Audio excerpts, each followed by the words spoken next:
There we go, right on cue. You'll have noticed that we've muted you all and would appreciate you all staying muted throughout the presentations just so that we can hear them clearly. Thank you very much. Now, I know that many of you will have signed up to this event because you want to get into the conservation field, and our presenters today will be sharing their knowledge, experience and top tips to help you do this. This event is part of Stratford-upon-Avon's Great Big Green Week, and we're doing it in partnership with Warwickshire Wildlife Trust. So we're thrilled that they're on board this year as well. So if I could just introduce the speakers we have. From Warwickshire Wildlife Trust, we have Ian Jelly, who's the Director of Landscapes, Daniel Lovett, and the Action for Nature Officer at the Wildlife Trust. So if you could give us a wave, you two. Yeah, thank you. And from the forest, we have Yolande Lomas, who's an Assistant Ranger, and Andrea Duxbury, one of our Outdoor Learning Officers. So we've got a nice selection of roles and experiences that this panel is going to contribute. Before we go on, I'd like to give you a bit of background on the Heart of England Forest. We are an ambitious and growing charity with a vision to create 30,000 acres across the heart of the country for the benefit of the environment, wildlife and people. We have a number of teams here at the Forest to help us to achieve this, from forestry, biodiversity, learning and skills, fundraising, volunteering, communications, facilities and finance teams. So there is something for everybody.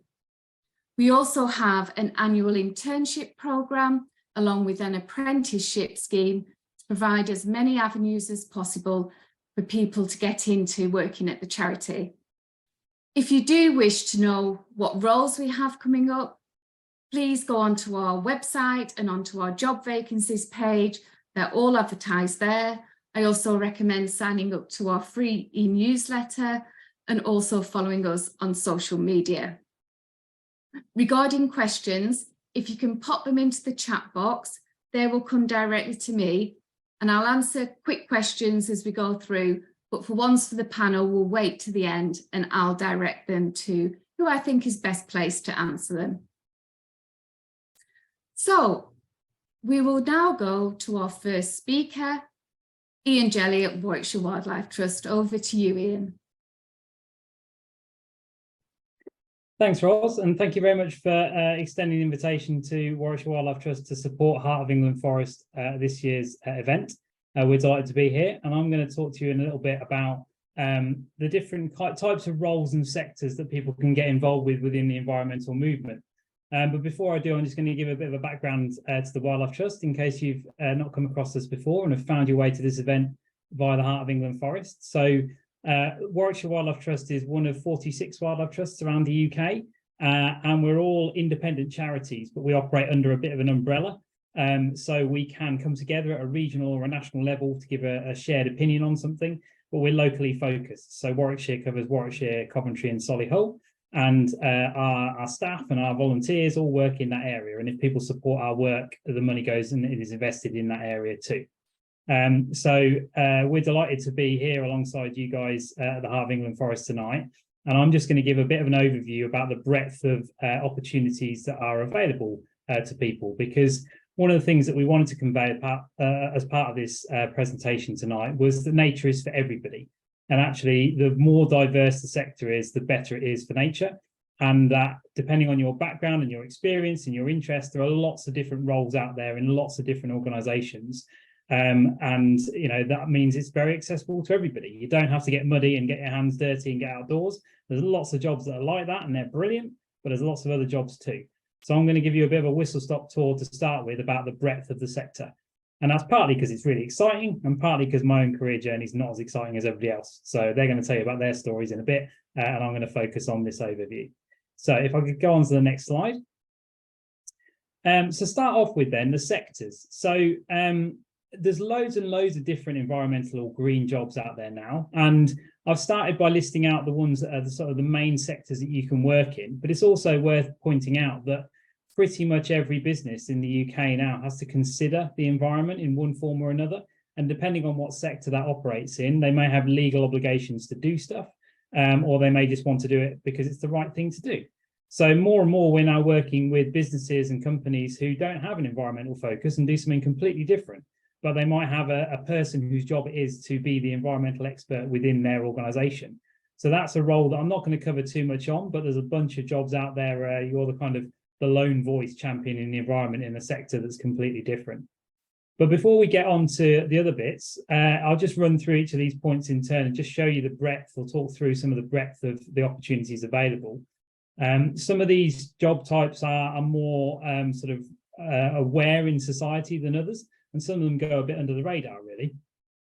So in the charity or NGO, non-government organisation space, there's a whole range of different environmental charities like the Hearts of England Forest and the Wildlife Trust, but also people like the RSPB, National Trust, Butterfly Conservation, etc., etc.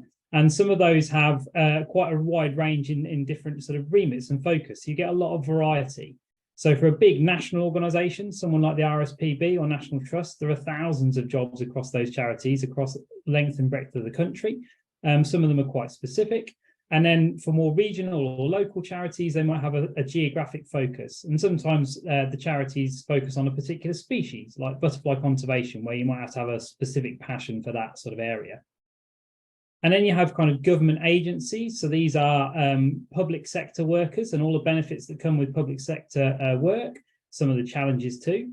So the job security in those organisations is often better, but there is perhaps more red tape associated with how those roles operate and the challenges that those people face. So you've got DEFRA, who do a lot of the agricultural stuff, and Natural England, who do a lot of the protected sites and some of the environmental stewardship stuff. Then you've got obviously got the Forestry Commission, who focus on woodlands, and an Environment Agency who focus on rivers and water quality and pollution. So there's loads and loads of jobs, literally thousands of jobs across those organisations around the UK. And then you've got local authorities, so councils. Every council will have some kind of environmental role within it, either park rangery type jobs or ecology type jobs. And they are, again, hugely varied depending on the local authority. So some local authorities in our patch have a team of ecologists. Other people sort of farm it out to other organisations to do ecology and comment on ecology on their behalf. So depending on how much funding or where the finances are within that local authority depends on how many people they have employed. Then you've got environmental consultancies. So these are largely private sector organisations that look to make a profit. And as a result of that, the salaries are often higher, but they're often focused on the legislation side of things. So things like protected species. So when you read in the news that great crested newts have been saved from a development, or bats or other protected species by law, environmental consultancies are the people that understand, you know, where these species are and what conditions need to be changed in order for them to survive. So they move them and relocate them or create habitat elsewhere. And then there's a growing area of responsibility for utilities companies, people like Severn Trent in our patch, who have an environmental obligation passed down to them by Ofwat, their regulator, but they also are sort of invested in the environment, because if they can make the environment better, it's better for them. Next slide, please. Then the next sort of area, just to briefly give you an overview of, within the charity sector, and obviously both the Heart of England Forest and the Wildlife Trust are charities, there's a huge breadth of different roles within those. So as I said at the start, you know, there's lots of jobs that you can go out and get muddy and have great fun outdoors, hands-on practical conservation, if you like, and that's a lot of the focus of what our talk's going to be about tonight. But there's also loads of other different types of roles. So if that's not your bag, or whether you've got background and experience in other things, you can still make a really valuable contribution to nature and nature's recovery by working in one of the other departments within the organisation. So just highlighting the sorts of teams that we've got within Warwickshire Wildlife Trust, we've got a nature reserves team who are focused obviously on managing our nature reserves. Then we have an education team who largely go out to schools and deliver education programs to mainly primary schools, but sometimes secondary and university students as well. Then we have a community engagement or community organising teams, and they're people that go out and work with people where they live to try and make space for nature and enable people to take action for wildlife where they are. Then we have a health and wellbeing program that looks at using nature connectedness and spending time in the outdoors for physical and mental health wellbeing reasons. And some of that work links to the NHS and to GP referrals. And at the other end of the spectrum, it's just about the positive experience you can have with volunteering. Then we do things like woodland and river restoration at a landscape scale, so often working on other people's lands, trying to make the habitats better for wildlife and restore the rivers and woodlands so that they're in the prime condition for nature. Then we do a lot of farm advice, so working either on a one-to-one basis or with groups of farmers to help them understand how they can make changes to their farming business while still maintaining food production in the UK. And then there's a big part of it around sort of engaging other people. So that might be through visitor experience at visitor centres or sites that are particularly busy, or it might be through marketing and communications where you're either communicating on social media or various other channels to try and spread the word of why nature is really important and encourage people to take part. So there's a whole bunch of jobs there, some which are office-based and sat behind a computer a lot, and others which will be out in all weathers. Next slide, please. And then the last bit I wanted to share with you guys tonight was just to promote a kind of another opportunity that might be of interest if people are looking to develop skills and experience within the sector, but it's also transferable to life in general. So outside of my day job, I'm involved with another charity called the Osprey Leadership Foundation. And they were established really to try and develop leadership skills within the environmental sector, both in the UK and overseas. So it's linked to the flight of the Osprey. So there's a sister program in Africa. And the whole idea of the program is to develop future leaders within the environmental movement, recognizing that not everybody necessarily is going to have an environmental job at the end of it, but through developing leadership skills, you can have an influence over society, whether you work in the environmental sector or not. Next slide, please. So just kind of a final summary on that, if people are interested, it's worth a Google after this event. So it's the Osprey Leadership Foundation. There's a program that is targeted specifically at participants in Africa.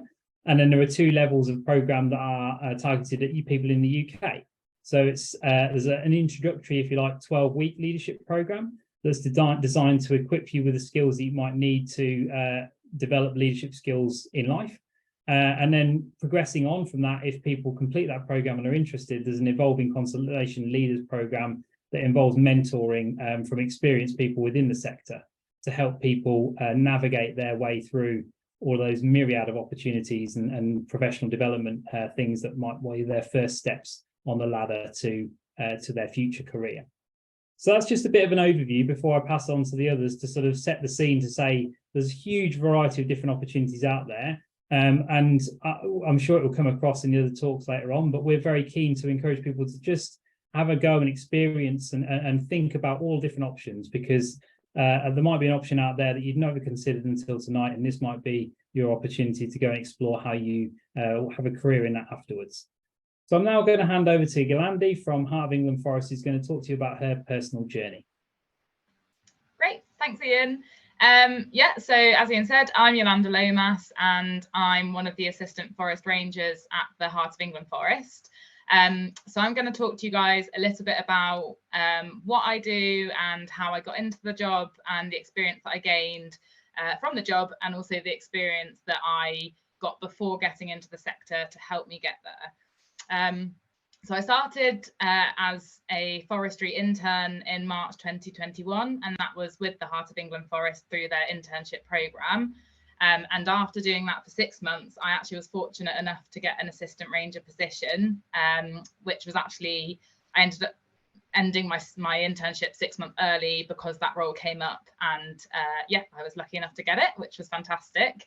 But I just wanted to talk a little about what I did prior to that, because I actually studied English literature at university, which is obviously not that relevant, although it did give me transferable skills, not that relevant to an assistant ranger position.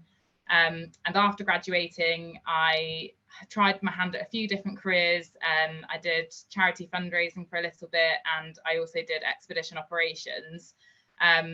So yeah, I just kind of wanted to make that point that my experience prior to the internship wasn't that relevant, but I still managed to kind of steer my career to something I was more passionate about at a slightly later date. So, you know, although you can go to university, you can also do this later along your kind of career path. And that is always an option for you, as it was for me. Next slide, please, Ros. So then just an overview about the job. It is a very practical and very physical job. So as Ian said, there's a plethora of jobs out there in the conservation sector. But what I do, it's very practical, very physical. You're outside every day in all weathers. And I wanted to kind of differentiate between production forestry and conservation forestry a bit, because what I do is more conservation forestry. So the Forestry Commission and other organisations look at timber production to create a product that we can create things from, so toilet paper or anything that is made from trees. So we don't really do that. That's not what I do. I look more at establishing and creating woodland for the sake of nature and for wildlife and for people. So we're not growing the forest to create a product. We are growing it so that it can house an array of wildlife, and also so that people can go and have a space to connect to nature. And the job itself, it varies massively. So, you know, you could be doing something different every day, week to week. You're always, you know, trying your hand at something new, or yeah, it definitely keeps you on your toes. You're not doing the same thing day after day, which is fantastic. And yeah, and because of that, for me, it's a very inspiring job. It really feels like you're doing something practical to instigate change. And yeah, I absolutely love that about it. Next slide, please, Ros. So then looking a little bit further into the job, I thought it'd be interesting to look at it from a seasonal perspective, because as an assistant ranger or as a ranger, if you're doing practical conservation, the work you're doing is very much determined by the seasons. So in winter, what I'm doing from November to March is tree planting. And that's very specific to the Heart of England Forest in particular, because we are, as a charity, trying to reach this goal of a 30,000 acre forest. So we have a massive focus on tree planting through the winter season. That's not always the case. Other rangers might do a bit of tree planting season if their kind of strategic goals as a charity look at other things other than just maintaining and establishing woodland. So you're not always going to be doing tree planting, but in my role, we do an awful lot of tree planting. So then as winter comes to an end and we come into spring, we start doing tree work. And so we do things like coppicing and pollarding and pruning of trees. The reason we do that at the end of winter and at the beginning of spring is because you have to do those jobs when trees are dormant, so you're not damaging the tree. So yeah, we'll start to do those. And then as the weather gets better, as we come into spring and summer, we'll start doing more of the kind of general estate maintenance jobs, such as fencing or mowing. We also complete biodiversity surveys within those months. We'll walk the pathways and check the pathways to make sure they're accessible for the public, and we'll fix anything or cut back any kind of bramble or any hedging that might be infringing on the paths, although being mindful of bird nesting season, because that's the time when birds are nesting in those hedgerows. So we won't be using big machines to cut back the hedging, but we might trim a bit here and there if it is infringing on the pathway. We'll also carry out our deer impact assessments around that time as well, and that's just to see how the trees are faring and if there is any kind of major impact from the deer population in the area. So as we come towards the end of summer and into autumn, we'll start prepping for that tree planting season that's coming up, because there's loads to get sorted and plan, loads of resources to get in to do that. And we'll also start doing loss assessments, which are looking at previously planted sites to see how well those trees are faring and to see how many may not have survived, because we need to make sure that if we're planting, if we say to the Forestry Commission, we're planting 70,000 trees, they want us to have 70,000 trees a year later. And obviously some will die from drought or whatever might cause them not to survive. So then we'll go do those loss assessments, and then as part of our next planting season, if there's anything, if the loss is above 10%, we'll go and we'll replant those trees to get them back up to that number. Next slide, please, Ros. So these are just some photos to give you a bit of a visual of what I might be doing day to day. So that's me chainsawing there. That was just a windblown tree that was near a pathway. So we just wanted to get that cleared out of the way. And then we've got guard removal in the middle. So that's when the trees reach a certain height and they might not be damaged by deer or other animals that might get to them when they're smaller saplings. We'll take off the guards and remove that plastic, which we can then recycle from the plantation. And then that is me tree planting as well. Yeah, which is great fun. So then why I love my job. Firstly, I love my job because you get to use really cool machinery. It's something I never ever thought, you know, if you'd asked me 10 years ago, would I ever drive a tractor? I would have thought, you know, never in my life would I be doing something like that. That I absolutely love it. And you learn the skills to use those machines, but also how to fix them as well, which as quite a hands-on practical person, I really enjoy, because there's always, it's kind of problem solving, and yeah, you just learn so much about machines. Although they can be tricky at times to understand, it's always interesting learning more about them. And as I've previously mentioned, the job variety as well is something that I absolutely love, because I'm just not one to be able to do the same thing day after day. And I like that there's that variety, and I like that, you know, just as I might start to get a bit bored of a job, we're moving on to the next thing. And yeah, I just really find that it keeps me on my toes and it keeps me engaged. There's obviously then the positive impact my job has on the environment, which is something that's extremely important to me. I like to know that what I'm doing is having a positive impact. And then you also get to work as part of a team, and it's just a lot of fun doing that together, day in, day out. You know, you're always there with someone else doing the job and having fun while you're doing it. And then I couldn't go through the slide without putting in one downside, and that is the weather. Basically, you will have to work in the cold and in the wet, and you have to get through those kind of harder days, you know, when it's relentlessly raining and you're wet through and you've just got to keep going. So yeah, that can be a downside, although it can also be fun at the same time. Next slide, please, Ros. So then just some top tips that I was told when I was trying to kind of change my career and get into the sector, and also just looking back, the things that I found helped me. So firstly, volunteering is a massive one.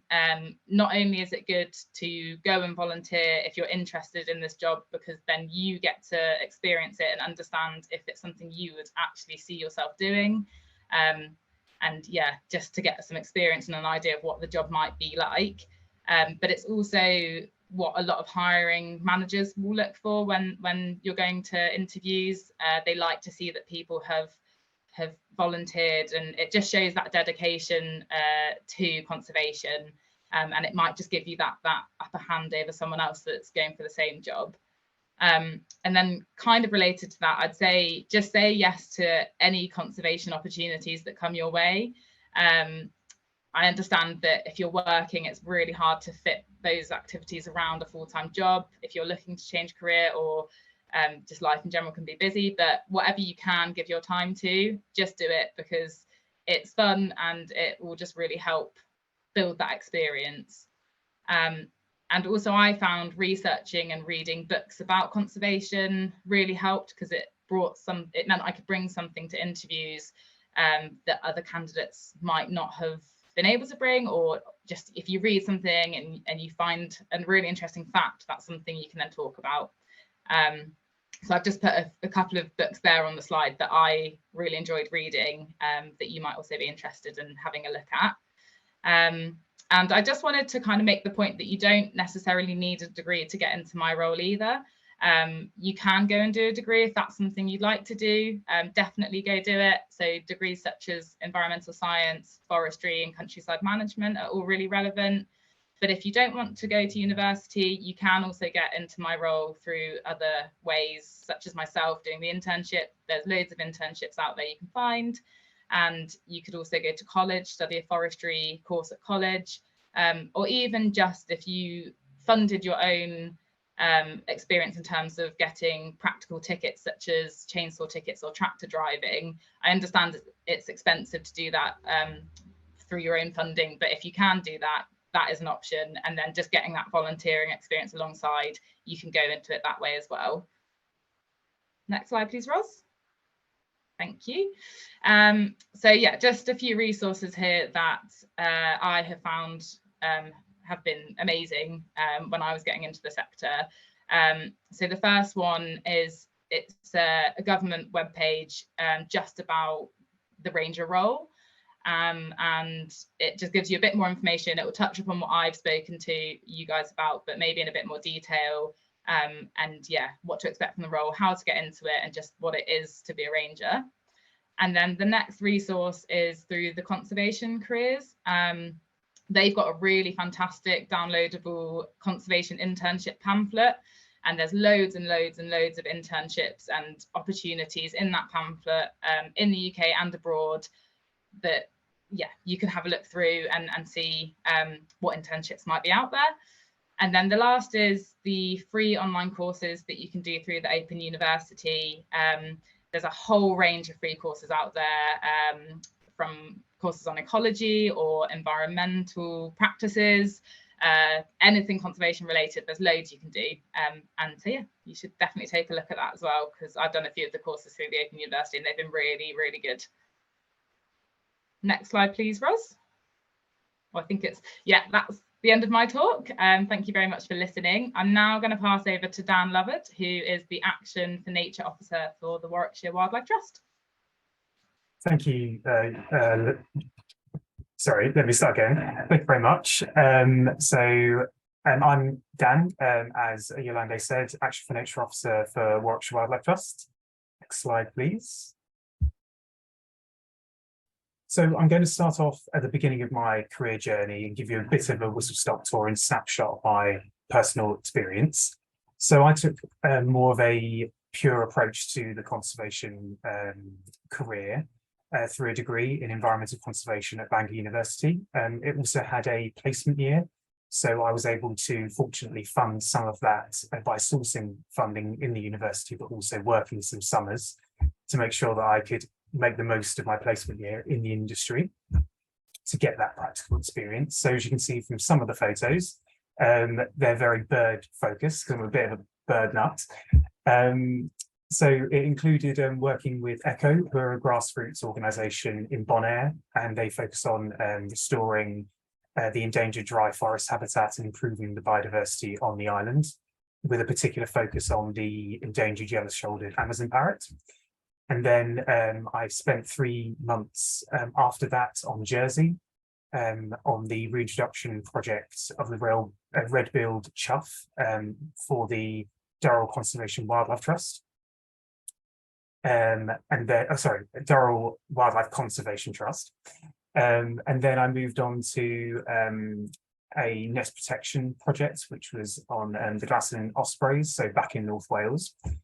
And that was partly community engagement based because they had a little visitor centre hub, but then also I did some night shifts to protect the birds from disturbance, sort of on a rota system.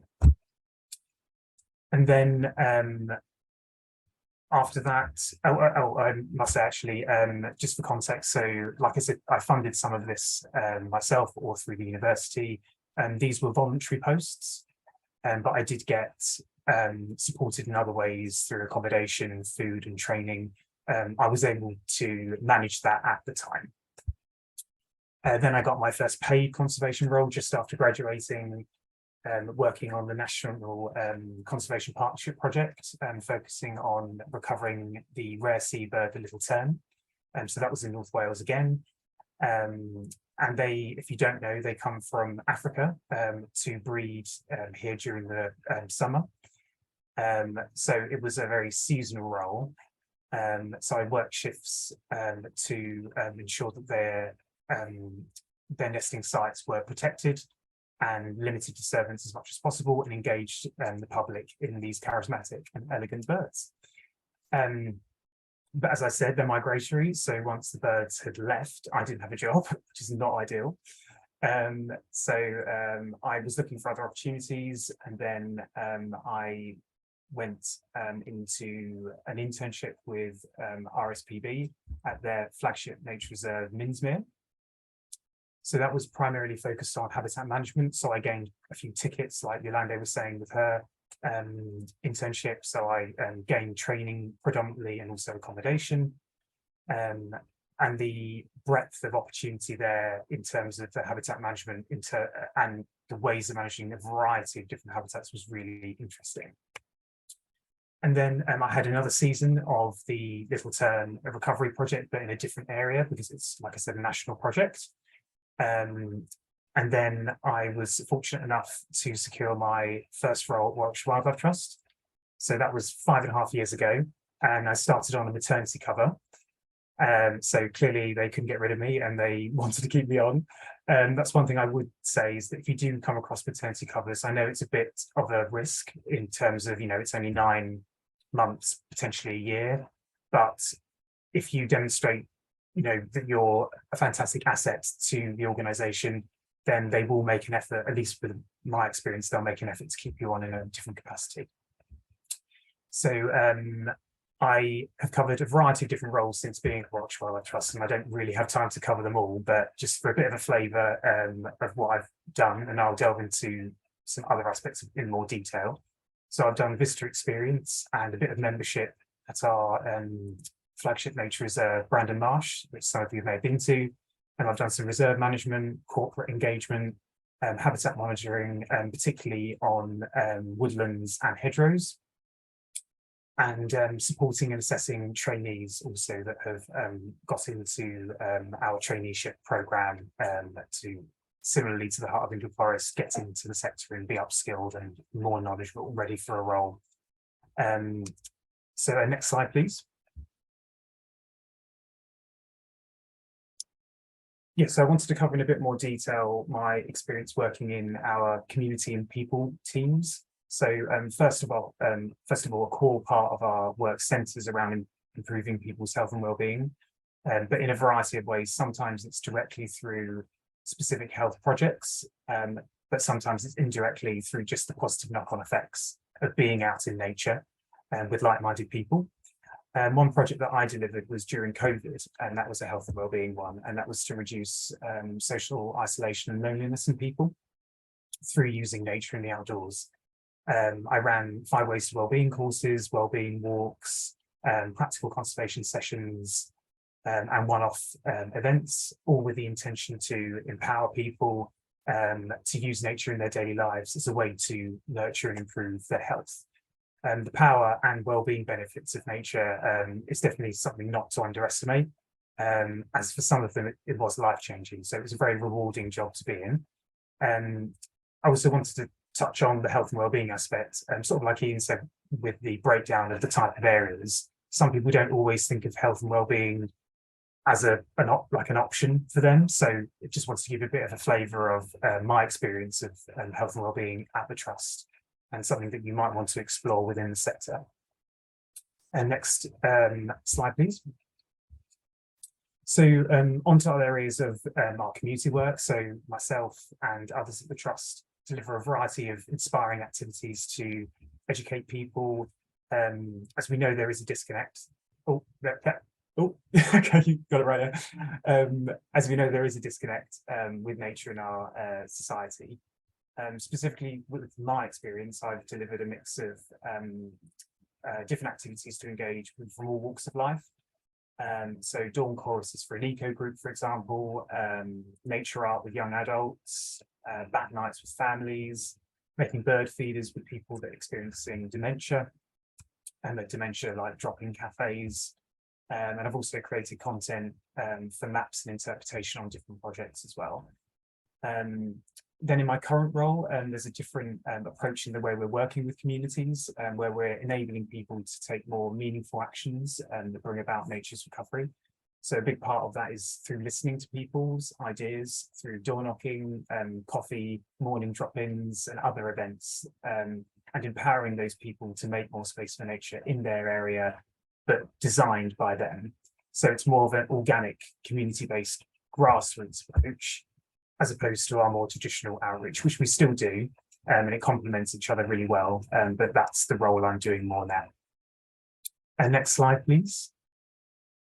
So I wanted to briefly touch on my lived experience of working in the sector. So I'm in the LGBTQ+ community, and when I started volunteering in the sector about 10 years ago now, it wasn't as much of an inclusive space. I experienced microaggressions and a lack of allyship, amongst a few other things that led to me feeling like I couldn't bring my authentic self to the sector and my working and volunteering roles, which is sad, and it shouldn't obviously be the case.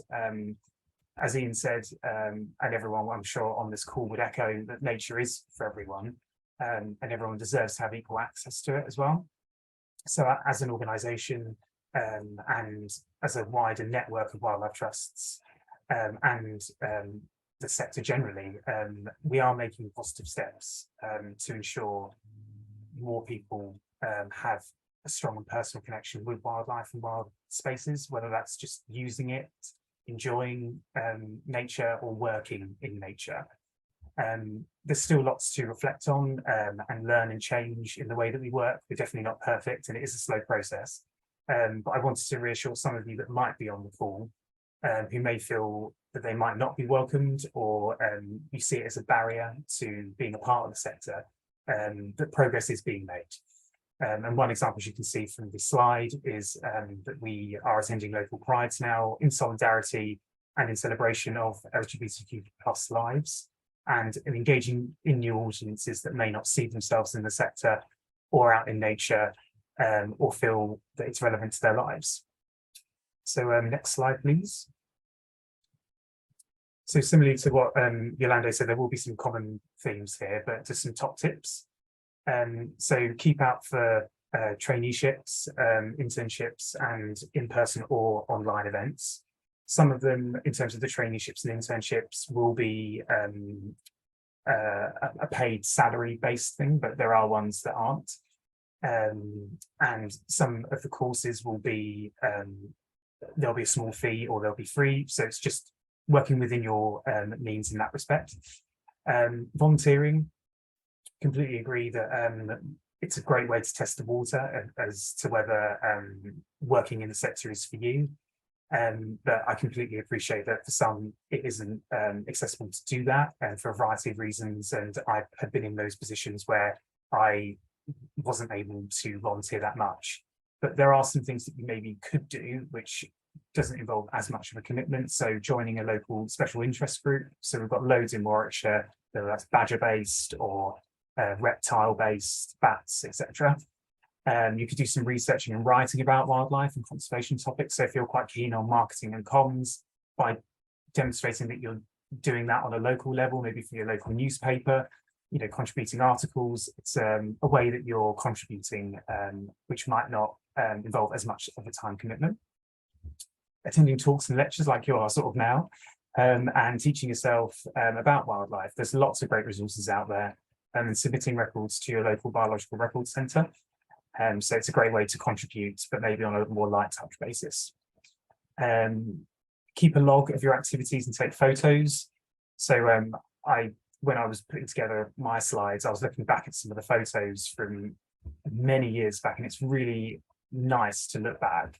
So if you're starting on your sort of conservation journey, volunteering, for example, do log your activities and take photos, because it's actually a great way to look back on it, but also to evidence and document some of the things that you're doing, which might support an application. Network and ask lots of questions. I did that when I was sort of in my uni years, really got some great insight into the sector. So always ask loads of questions if you can.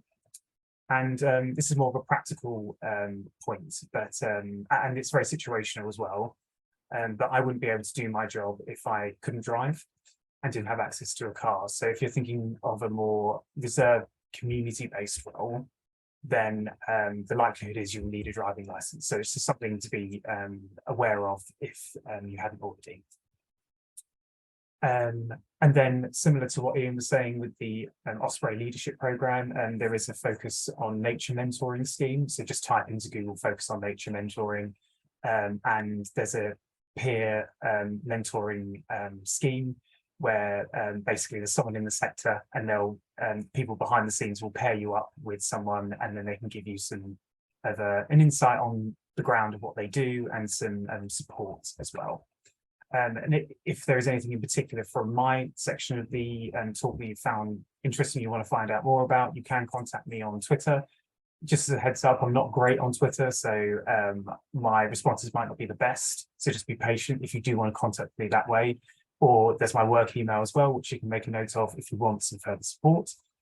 Podcasts, so I'm really into my podcasts, and it's a great way to delve into more aspects of the conservation sector. So Yolanda did mention conservation careers and like their internship pack. One thing they also do have is a podcast a series of episodes, and they vary a lot, so something potentially to consider. And then there's another one called Coffee with Conservationists. And then just lastly, keep going and persevering. I can completely empathize maybe with some of you that are on the call that feel quite defeated and deflated by the situation, and I had periods where I found it more challenging, but there's a lot of transferable skills that you can have from a sector that maybe is different to the conservation sector. So don't feel that you have to go down the route that I have at all. We welcome people from different walks of life and different experiences. It makes for a better organisation and a better sector. So yeah, that's my part of the talk, and I'll pass over to Andrea now, that will talk for her experience with the Heart of England as an outdoor learning officer. Thank you very much, Dan. It's been very interesting listening to all my colleagues before and all their stories, because all of us have had such a different entrance into these careers. And I think probably as the oldest of the people speaking, mine, when I look back with hindsight, looks like a thread and a plan, but I can honestly say there's been a number of random choices that I made for different reasons that have added up to a thread that has become the job that I am doing now. And that's part of what I want to make clear now, is that everything you do will count. You may not love everything you do. Not every job will be exactly what you want, but it will give you something towards the steps. And I think to encourage you all to keep trying and try things is the best opportunity. Next slide, please, Ros. So I wanted to start off by saying, well, for me, where was the beginning? Well, the beginning that I remember clearly was when I was at school. I was about 7. I had a fantastic teacher who decided to give us all essays to write on the holidays. And I think, I can't remember why, but I wrote an essay on the life cycle of an oak tree. And as part of it, I can remember going with my dad and finding the oak apple galls, and was absolutely fascinated by the whole story of what these were, how these were created. And I think for me at that point, I became plant obsessed. I was fascinated by plants, and I still am. I love all wildlife, but if my main thing I think you'll find me tracking down first is plants, although the rest I love. I just find them fascinating, and the life cycles and so on. So it was very obvious for me there that I became fascinated by environment, but there was no such thing as an environmental career. There weren't really conservation careers apart from David Bellamy, and I can't say I thought about that. I just thought, I'm a scientist, I'm a biologist, that's where I'm going to go. Next slide, please, Ros. So I loved English, I love reading, I love finding things. So like Yolanda, I read a lot of stuff around the subjects, and I studied biology, I studied science A-levels. And I very strongly remember sitting watching a Horizon programme talking all about developing new varieties of wheat. I think it was wheat to grow, or maize to grow in countries where the environment was very tricky, and talking about feeding the world, and that actually we were going to have to look at things differently because of rain levels and so on, and being absolutely fascinated by that and fascinated by biotechnology. And so I went to a microbiology and biotechnology degree. So that was as far as my plan went. I then, of course, got to the end of university and thought, well, I have no idea what I'm going to do next. So one of the 3 things you do as a microbiologist is you always do 3 trips. You do 1 to a sewage farm, you do 1 to a brewery, and you do 1 to the corn factory, because it didn't have to be too far away, because that was the newest biotechnology at the time. And so I vaguely thought, well, that's kind of health and safety. So when I saw a health and safety advisor's job come up at the CBI, next slide, please, Ros, I applied for that. However, when I got there, I said, well, actually, we haven't really got place for a health and safety advisor. Would you like to do environment? And I can honestly say that is as much as I knew about the environment, is that I'd been given this job. But I was incredibly lucky in that when I got there, the Environmental Protection Act, the Environmental Protection Bill, the Water Bill, the Waste Act were all going before Parliament. And my colleagues were so busy that even though I was 21 and totally ignorant, mostly so were they, and I became the person in charge of supporting the development and lobbying on legislation, the Environmental Protection Bill Act, as it then became, which meant I learned all sorts of things about environmental problems, environmental law, and had a fantastic time bobbing in and out of Parliament, lobbying MPs, sitting up in House of Parliament as well. So I did that for quite a long time, but I was becoming more and more consultancy, where it was less and less about working from within and more about selling services. And so I took a bit of a change of career. Next slide, please, Ros. And I had children. Now, obviously, these days, and even then, most people could do both, but I worked 70 miles each way just to my office, and I covered the whole of the Northwest. And I decided fairly rapidly that trying to combine being an environmental consultant and the children in the early days wasn't going to happen. So I had a lovely time. As you can see, my poor children got to dig in the mud, cook marshmallows, play in the sand, and have to listen to their mother lecturing them on environmental matters and all possible opportunities. They all got thoroughly indoctrinated as much as I possibly could. But as a result of that, I then got asked to go and start volunteering in things locally. Next slide, please, Ros. And so I went in originally in the year 6 to go and help with science lessons, because my background was science, had a lot of fun with that. And then somebody went off sick, I became a TA. Anyone who's worked in schools will know this is how it works. I went through working on the year group, and then because of my environmental background, I was asked if I wanted to do the forest school training. Forest school is a very specific ethos, which I won't go into massive detail about now, but is all about teaching children outside, repeated visits to the outdoor environment, child-led learning where they're doing their own investigation, and building a real confidence and connection with the environment. So as my secret agenda has always been environmental indoctrination, it suited me absolutely perfectly, and I've loved doing that, and that's how I then moved into teaching, really. So I stayed there for quite a while, working in several primary schools in the area as their forest school advisor, and then I really want to see how to expand that further. Next slide, please, Ros. And I ended up working at Compton Verney. Yes, that is me. I was, I think, on that occasion, Anglo-Saxon woman that day, or I could have been a Viking, can't remember which particular costume we were in. And that was my first entrance into real outdoor learning in a more curriculum-based fashion. We taught a whole lot of history subjects, probably the most beautiful environment I would ever work in that the woods are stunning, and the house, of course, is fabulous. It's just south of Stratford if you've never been. And they ran a forest school program, but they also ran an education program. So I taught there for quite a long time. But the schools came as one-offs. They didn't come back. It was a one-off outdoor experience. And although that's very enjoyable, in terms of building a relationship with the environment, I found that quite unsatisfying. And so I then wrote, next slide, please, to the Heart of England Forest. And I wrote to Elaine Skates, who's head of learning and skills, who recently started, and I came and started helping her deliver her program. We were initially not employed, but just coming to the forest for certain sessions. We don't do forest school. What we do is we talk to the schools, they tell us what they want to do in the curriculum, and we teach it outside. Last week I taught Greeks, the Arctic, a sort of forest school based session, art, whatever schools want us to do, that's what we try and teach. What's fabulous about what we do is that schools come back. They don't just come for a one-off session. They come once a term, or once every half term, or they come in 6-week blocks. So they build that relationship with the forest. The thing that I think for all of us listening to my predecessors talking is our own connection with the forest has come in lots of different ways, but it matters so much to us that we help people find that. And whether it's an oak apple gall in my case, or that I've learned to do fractions in the forest has made sense for the first time. We don't know what can draw that connection, what will make people care, but it's really important we find as many ways into the forest as possible, or into the natural environment as possible. Next slide, please, Ros. So we also do informal learning.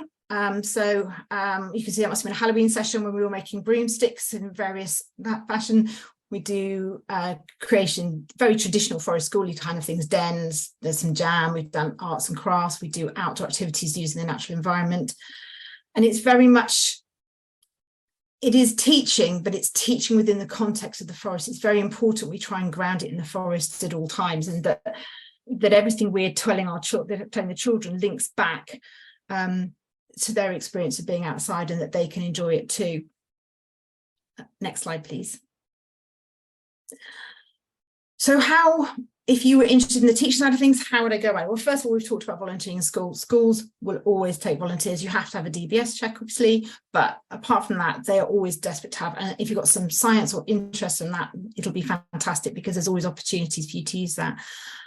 I think, as the others said, take on courses that interest you. So the Field Studies Council has a lot of online free courses, learning out particular things. In my case, we're talking about plants and so on. So the Wildflower Society has bursaries to look at particular plant identification, to look at how to know more about your area.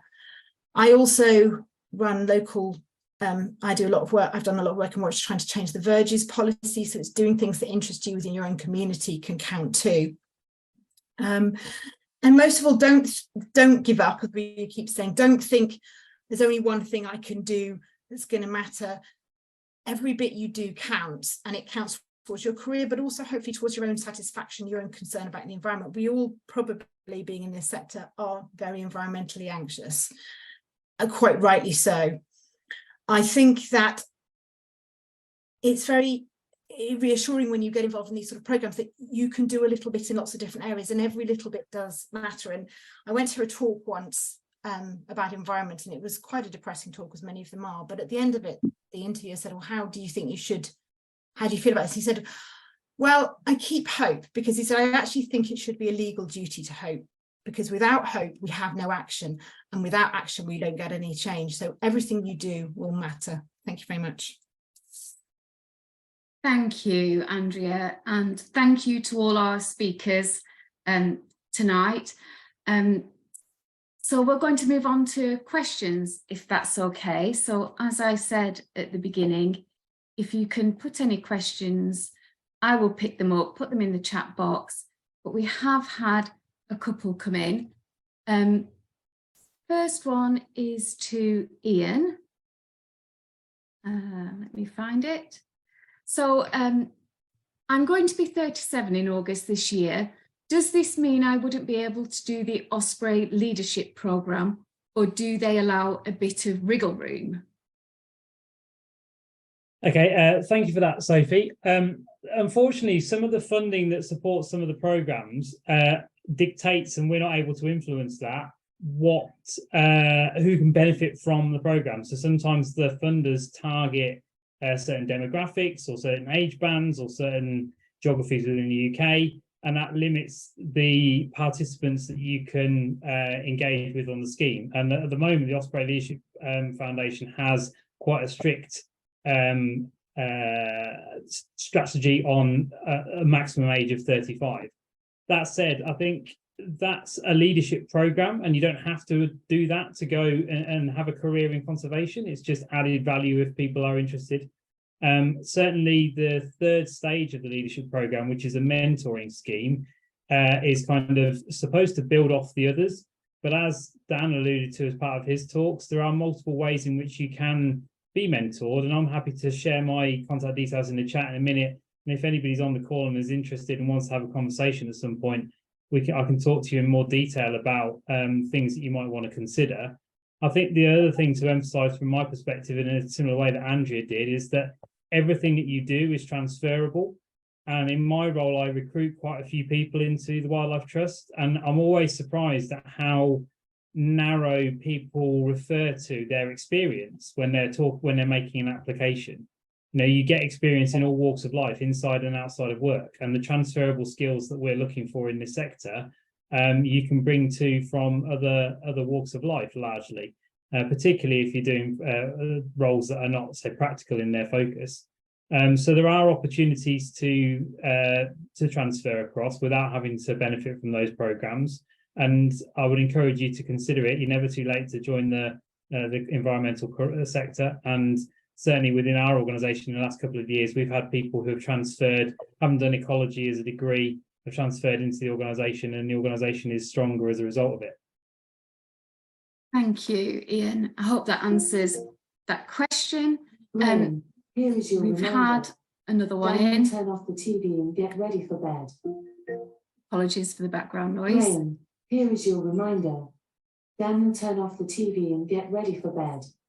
That's the signal for my 10-year-old. Another one was, do we have age limits on our internships at the Heart of England Forest and at Warwickshire Wildlife Trust? So I'll just say a bit about our internships, if that's okay. We generally recruit for these entry-level roles between January and March. However, we apply for funding throughout the year, so internships could be advertised at any time. As I said before, the best thing is to keep an eye on our job vacancies page on our website and follow us on social media. At the Heart of England Forest, we don't have age restrictions. It's simply the best candidate for the role. Ian, do you want to answer on behalf of Warwickshire Wildlife Trust? Yeah, I can do, thank you. So we don't have internships within Warwickshire Wildlife Trust currently. That's not how our sort of staff roles develop, but we do have entry-level positions and we do have traineeships. We are about to advertise 2 trainee roles in the coming weeks. Some of the trainee roles are sometimes funded by a grant, and if that grant has specific criteria, as I said earlier, about age or demographic, then we have to prioritise those candidates. But we're very keen as an organisation to try and diversify our workforce and make it more representative of the society that we're working with. So wherever possible, we'll make the roles as accessible to everybody. Thank Do you mind if I just add something, Ros? Not at all, please do. I was just going to add that, so recently I was on the recruitment panel for the new interns, and I just wanted to kind of make the point that at least at the Heart of England Forest, we really value career changes. It is really important to us. And while it's great to get those, you know, to give those opportunities to young people who are just starting out in their career, we also recognise that, you know, people are super passionate about the environment, but just might not, you know, their career might not have just gone down that path for whatever reason. So yeah, don't be disheartened if you are a bit older or if you have a very different career at the moment. We are looking out for the career changes as well and want to give those opportunities to those people. Yeah, and I'll just add to that, while I remember that our internships are paid along with our apprenticeship schemes. So we really believe in a living wage as an organisation. So yeah, our interns are paid. Okay, next question. I'm even older at 52, older than Sophie at 37, and have a degree in biology and did several biology-based jobs in my early career, but then I went off in another direction. I'm interested in getting back into a natural environment-based job now. I'm currently working as a fundraiser for Warwickshire Wildlife Trust, hoping that I'm not too old. Will employers still be interested? Who wants to take that? Andrea, would you mind answering that for us? Yeah, well, as I'm 55, I can definitely say that that's really appropriate. I think, certainly because I've been involved, like you, Yolanda, I've been involved on some of our interview for interns, and we have had interns for our own internship of people up into their 50s, and they didn't have the right skill set, but that was what, you know, in comparison to else. But there's no question it's your skills people are wanting, and in fact, experience matters. You know, it can be really useful, and I think that profile of different ages across an organization gives an organization real strength, because you need all of those elements within it. So it's your skills and recognizing the range of skills you've got and presenting those. Thank you. And I think this will be the last one because we're just over time. Like I said, If anybody wants to put any more questions in the chat now, we will respond to you after this event. But finally, and if Dan, if you could take this one, do you worry about job security because you work for a charity? So from my experience, I have had those issues, but that's not necessarily representative of all charities that work in the environment sector. But at Warwickshire Wildlife Trust, we do source a lot of grant funding. So with that comes a timeline to that pot of money. So I have been in a fair few jobs that have a contract fixed term. But at least with my experience, I can say that I've had really positive conversations with my managers at the time to work around what and actually work collaboratively about next steps. So it's not a your end date is this time, so that's it. I know it does vary on the organisation, but from my experience, it's been a lot more collaboratively, and we've had open, honest conversations about, do you want to stay in the organisation? What would that look like for you? What skills and experience would you like to develop? All of that kind of stuff. So it's a very nurturing organisation, and if you're in the right organisation, I feel like that would be the same. So it does vary, and I'm now in a permanent role. So sometimes you do have to do the more seasonal contracts, but not always. But in my experience, I had to do a few seasonal contracts or 1-year contracts to get to a point where I secured a permanent role. But again, that's just my experience. Okay, well, thank you. And as they say, we've run out of time. So thank you to all for attending this event. I really hope you've got something out of it to encourage and energise you to gaining a role in the field of conservation. So bye for now. This will be up on our YouTube channel within the next few days if you want to go and revisit it or share it with your friends and family. Thank you very much and good night.